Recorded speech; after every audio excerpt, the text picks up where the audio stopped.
Private school బస్సుల తనిఖీల కోసం RTS special drive నిర్వహిస్తోంది.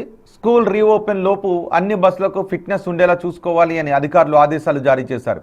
నిబంధనల ప్రకారం స్కూల్ బస్సులు మెయింటెనెన్స్, ఫిట్నెస్ పరీక్షలు చేయించుకునేందుకు హన్మకొండ ఆర్టీఏ కార్యాలయానికి క్యూ కట్టాయి. అధికారులు స్వయంగా వాహనాలను నడిపి ఫిట్నెస్ నివేదికిస్తున్నారు. ఈ అంశాలపై మరింత సమాచారం మా ప్రతినిధి వేణు అందిస్తారు. హనుమకొండ జిల్లా వ్యాప్తంగా స్కూల్ బస్సులకు సంబంధించిన ఫిట్నెస్ పరీక్షల డ్రైవ్ కొనసాగుతుంది. ప్రస్తుతము స్కూల్ బస్సులకు సంబంధించినటువంటి ఇన్స్పెక్షన్ కొనసాగుతుంది. సో మనకు కిరణ్ కుమార్ ఎంఏ ఉన్నారు. సార్, ఏంటి స్కూల్ బస్సులకు సంబంధించి ఎక్స్టర్నల్గా ఉండాల్సిన ప్రికాషన్స్ కానీ ఏర్పాట్లు కానీ ఏంటి? GOMS 35లో పొందుపరిచిన నియమ నిబంధనల ప్రకారం ఫుట్ స్టెప్ వచ్చి పిల్లలు ఎక్కే విధంగా కిందికి ఉండాలి. 325 mm ఉండాలి.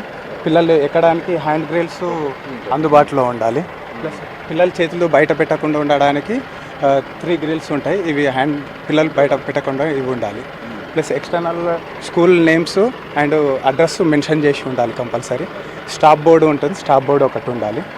ప్లస్ లైట్స్ అన్నీ వర్కింగ్ ఉన్నాయో లేదో అవి చెక్ చేస్తాము. అటు సైడ్ ఎమర్జెన్సీ ఎగ్జిట్ ఉంటుంది. ఎమర్జెన్సీ ఎగ్జిట్ కంపల్సరీ మెన్షన్ చేసింది ఉండాలి. డోర్ ఓపెన్ అవుతుందా క్లోజ్ అవుతుందా కంపల్సరీ ఫంక్షనింగ్లో ఉండాలి. ఇంకా చీకట్లో కనుక వెళ్ళే సమయానికి ఈ రేడియంకి సంబంధించి ఏమన్నా ప్రత్యేకంగా ఏర్పాట్లు చేయాల్సి ఉంటుందా బస్సు వెనుక కానీ సైడ్లకు కానీ? కంపల్సరీ రేడియం స్టిక్కర్స్ అంటూ వేయాలి. Front white, back red and sides yellow compulsory mention చేసి ఉండాలి.